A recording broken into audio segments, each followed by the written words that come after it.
This is Michael Orl of MobileBurn.com, and today we're going to take a look at the Samsung S7550, a device better known as Blue Earth. It's Samsung's first solar-powered device.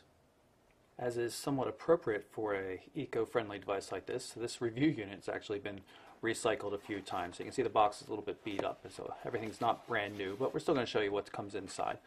So you can see obviously recycled materials on the box, and let's open it up. And here you can see, if you take a look, it's suggesting in here that you reuse the cardboard type materials in the box as picture frames and things like that. So kind of interesting. Here's the phone itself. We'll take a better look at that a little bit later on, but you can see that nice large solar panel there on the back. Well, we'll set it aside for now. Pull out the box, and this is what Samsung wants you to get creative with, making picture frames. You can see the little pull out the back here so you can put a photo in there or something. Kind of cute. 5-star rated charger. This is a EU charger, of course. This device not being sold directly in the United States at this point in time. We have a pair of 3.5 millimeter headphones. Nice looking earbuds. You can see the jack right there, and those mate up with a micro USB adapter and the 3.5 millimeter adapter right here with a tie clip, pocket clip kind of thing like that. And that's about it. We don't really have even the manuals in this one. I'm presuming there was something there, a CD or something with manuals, or maybe at least something, a piece of paper saying to find the documentation online, but with this recycled review unit, we don't have that. So here's the Blue Earth itself, and I have to admit, I think this is one of the best looking Samsung devices ever built, even with the solar cell, because as a kind of a geek thing, the solar cell appeals to me. But beautiful paint, faded blue paint on the body of the device. It really is a very, very attractive device. Also feels quite solid, which I'm pleased to report. In terms of hardware controls, we've got the call end and call send buttons. Call end also does double duty for power. You can see the little indicator right there. This center button here acts as a back button, also brings up some shortcuts, and I'll show you that a little bit later. Volume control on the left hand edge, a lanyard fixing loop there in the corner. Here's the micro USB connector for power headsets and stuff like that. A lock, unlock button, and a camera shutter button. On the back, of course, we have this lovely solar cell panel which recharges the phone, and there's a 3.2 megapixel camera on the back as well. The display is a very nice wide QVGA unit. It's 3 inches across the diagonal here, so really nice capacitive touchscreen. If you want to get a better idea what's going on with the Blue Earth in terms of the solar panel, just pop this off and you can see panel's self-contained. There's 2 contacts here for charging that match up with these 2 contacts here. I've already inserted an AT&T SIM card into this device, but it is not really compatible with AT&T's network fully. It supports quad-band GSM Edge, so it'll work pretty much anywhere in the world, but 3G HSDPA data and everything only comes across on the 900 and 2100 megahertz bands like you see in Europe and some other parts of the world. In addition to the SIM card slot, we've got a micro SDHC card slot, so you can put in an expandable memory card, 8 gig, 16 gig probably. Here's the battery, of course. Nothing too huge. See if there's a milliamp rating on it. Doesn't appear to be. It's not very big though. I'm guessing more than say 900. Oh, there it is. It's 1080 milliamp hours. Stick that back in there. This back itself adds a bit of the weight to the device. It weighs almost 1 ounce itself, 25 grams. But I think it's pretty cool how it's all self-contained, and it looks like something you could easily adapt to other devices. Or Samsung could, not the lay consumer, of course. But wouldn't mind seeing this on other devices. I just wonder how much it adds to the cost of the device. And at this point, I don't really know what the cost is. So now we'll power up the device. Display is pretty nice on this phone.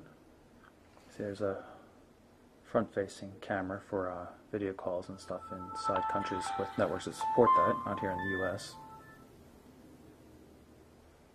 Device is now powered up, and you can immediately recognize the TouchWiz interface. And since this is one of the newer versions of TouchWiz, you can see there's three little indicators there showing that we have three different home screens to work with. As with all TouchWiz devices, the widget tray comes out here, and then you can just grab and drag a widget on, and then drag it back when you don't need it.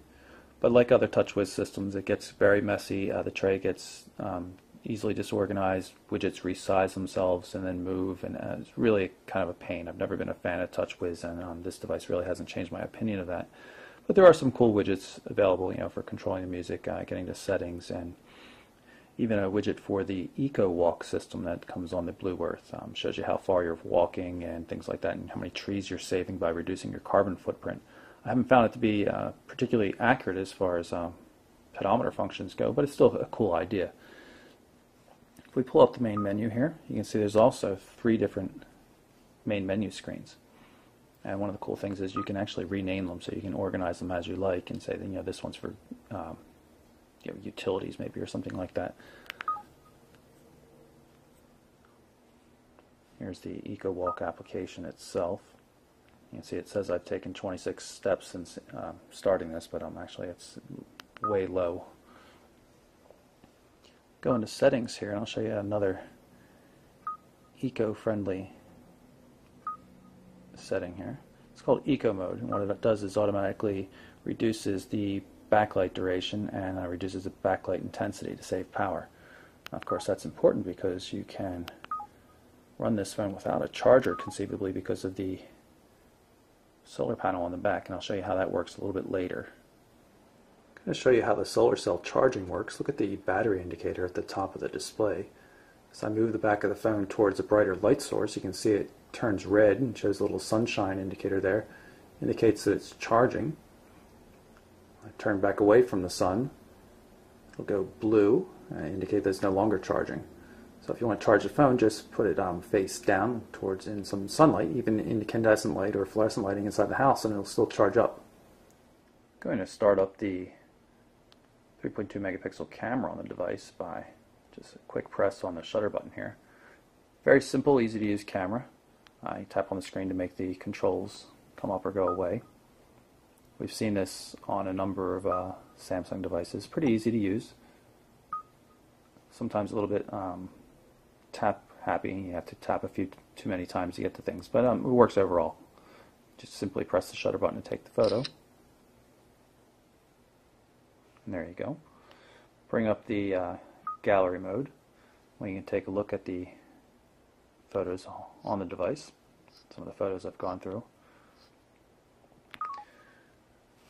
If you go into the main menu, there's also another photo browser. This one organizes things by date, showing some of the wallpapers there and then some of the photos I've taken. Tap on the photo again and go through and look at the photos, and they come out of order often. I'm not sure what's going on there. You can see I just took that as the last picture, but there's pictures before and after that were taken today. You can see the numbers aren't always in order, which is kind of odd. One thing you'll notice is that even though there is obviously an accelerometer in this phone, it doesn't work for changing orientation in the browser. You can use it to kind of tilt through your photos. Interesting, but not nearly as useful as automatic rotation in terms of looking at the photos. Go to one of these photos here and zoom in a bit. Do that by long pressing on the screen normally, at least in the other versions. It's a little annoying here. It's really not the best photo viewer. See if we can get it by going back to the camera.